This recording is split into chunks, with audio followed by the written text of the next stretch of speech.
دریا کے کنارے ایک گھڑ سوار تیزی سے بھاگا چلا رہا تھا۔ اس نے گھوڑے کی باگیں ڈھیلی کر رکھی تھی۔ گھوڑا پوری رفتار سے بھاگ رہا تھا، اس کے نتھنوں سے جھاگ اڑ رہا تھا۔ اس وقت سورج غروب ہونے والا تھا۔ دریا پر دھوپ کا رنگ سنہری ہونے لگا تھا۔ ایک جگہ گھڑ سوار نے گھوڑے کو دریا میں ڈال دیا۔ وہ جتنی جلدی ہو سکے میسور کے دارالحکومت سرنگا پٹنم پہنچنا چاہتا تھا۔ اس کے پاس فرانسیسی جرنل کا ایک خاص پیغام تھا جسے وہ میسور کے سلطان حیدر علی تک پہنچانا چاہتا تھا۔ دریا کی تیز رفتار موجیں بھی گھڑ سوار کا راستہ نہ روک سکی۔ دیکھتے ہی دیکھتے اس کے گھوڑے نے دریا پار کر لیا اور دوسرے کنارے پر پہنچ گیا۔ وہ جنگل میں داخل ہو گیا۔ اس کی رفتار ایک بار پھر تیز ہو گئی۔ یہ گھڑ سوار صبح کے وقت پانڈی چیری سے چلا تھا جہاں فرانسیسی فوجوں کا قبضہ ہو چکا تھا۔ حیدر علی کے خلاف انگریزوں نے چڑھائی کر رکھی تھی اور کالی پٹ کی طرف گھمسان کی جنگ کے بعد انگریزوں کی فوج سرنگا پٹنم کی طرف پیش قدمی کرنے والی تھی۔ فرانسیسی جرنل انگریزوں کے خلاف تھا۔ وہ نہیں چاہتا تھا کہ میسور پر انگریزوں کا قبضہ ہو جائے۔ فرانس کو حیدر علی سے کوئی زیادہ ہمدردی نہیں تھی۔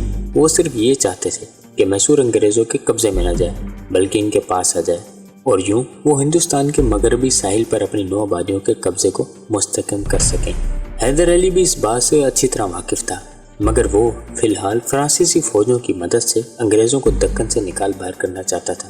اس کے بعد وہ فرانسیسی طاقت سے بھی دو ہاتھ کرنے کو تیار تھا۔ حیدر علی نے ایک خاص سپاہی فرانسیسی جرنل کے پاس پانڈی چیری بھیجا تھا جو فرینچ جرنل کا جواب لے کر واپس سرنگا پٹنم جا رہا تھا۔ اب اسے سرنگا پٹنم کے قلعے کے برج اور مسجد کے مینار نظر آنے لگے تھے۔ اس کی رفتار تیز ہو گئی۔ تھوڑی دیر بعد وہ سلطان حیدر علی کے شاہی محل کے دروازے پر تھا، مگر اس کا ماتھا ٹھنکا کیونکہ شاہی محل پر سوگ کا ایسا عالم چھایا ہوا تھا کہ سپاہی ایک طرف خاموش کھڑے تھے۔ شاہی دربان سر جھکائے چپ تھے۔ محل کے دروازے کے اوپر شاہی بارادری میں 4 مولوی صاحبان قرآن کریم کی تلاوت کر رہے تھے۔ سپاہی نے دربان سے ڈرتے ڈرتے کہا، میں سلطان حیدر علی کے لیے فرانسیسی جرنل کا خاص پیغام لے کر آیا ہوں۔ میرا نام بختاور خان ہے۔ دربان نے کہا، میں تمہیں جانتا ہوں بختاور خان، تمہیں اپنا تعارف کروانے کی کوئی ضرورت نہیں ہے، مگر اس وقت سلطان سخت بیمار ہیں، شاید وہ تم سے نہ مل سکیں۔ بختاور خان بولا، اللہ سلطان پر اپنا رحم و کرم نازل کرے اور وہ 1000 سال جئیں، مگر میرے ان تک یہ پیغام پہنچانا بہت ضروری ہے۔ دربان کے قریب سپاہی بھی آ گئے۔ ایک سپاہی نے کہا، ٹھیک ہے، تم اندر جا سکتے۔ بختاور خان نے گھوڑے کو باہر ہی چھوڑا اور تیز تیز قدم اٹھاتا دروازے میں سے گزر کر شاہی محل کی راہداری میں آ گیا۔ یہاں سے گزرتا ہوا وہ شاہی قیام گاہ کے باہر جا کر رک گیا۔ وہاں امرا اور درباری خاموش کھڑے تھے۔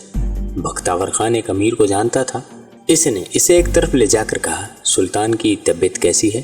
امیر نے کہا، اللہ سے دعا کرو کہ سلطان کو مکمل طور پر صحت مل جائے۔ تم کہاں سے آ رہے ہو؟ بختاور خان نے اسے بتایا کہ وہ سلطان کے لیے پانڈی چیری کی فرانسیسی جرنل کا خاص پیغام لے کر آ رہا ہے۔ اندر سے شاہی فوج کا نائب سپہ سالار باہر نکلا۔ اس کی نظر بختاور خان پر پڑی تو اس نے کہا، بختاور خان میرے ساتھ آؤ۔ وہ بختاور خان کو لے کر شاہی کمرے کے باہر والی راہ دہری میں لے آیا اور پوچھا، فرانسیسی جرنل نے کیا پیغام دیا؟ بختاور نے کہا، حضور انہوں نے ایک لفافہ دیا ہے جو سلطان کی خدمت میں پہنچانا ہے۔ نائب سپہ سالار نے لفافے کو دیکھا، اس پر سرخ مہر لگی تھی۔ وہ سوچ میں پڑ گیا، پھر بولا، سلطان پر نزا کا عالم طاری ہے، وہ کچھ وقت کا مہمان ہے، اللہ تعالیٰ سے تحیات سلامت رکھے، مگر موت کا ایک وقت مقرر ہے، میرے ساتھ آؤ، ہمیں یہ خط سلطان تک ضرور پہنچانا ہوگا۔ نائب سپہ سالار اور بختاور خان شاہی خوابگاہ میں داخل ہو گئے۔ وہاں شمع روشن تھی۔ اس کی دھیمی روشنی میں سلطان حیدر علی سفید بستر پر تکیہ لگائے لیٹا تھا۔ اس کے چہرے پر کمزوری کے آثار نظر آ رہے تھے۔ شاہی طبیب نے ان کی نبض تھام رکھی تھی۔ کچھ درباری اور مشیر خاص ایک طرف سر جھکائے ادب سے کھڑے تھے۔ سلطان حیدر علی کے پاس اس کا جوان سا بیٹا بہادر ٹیپو بیٹھا تھا، اپنے باپ کی طرف اداس چہرے سے دیکھ رہا تھا۔ نائب سپہ سالار لفافہ لے کر آہستہ آہستہ قدم اٹھاتا سلطان کے پلنگ کے قریب آ کر رک گیا۔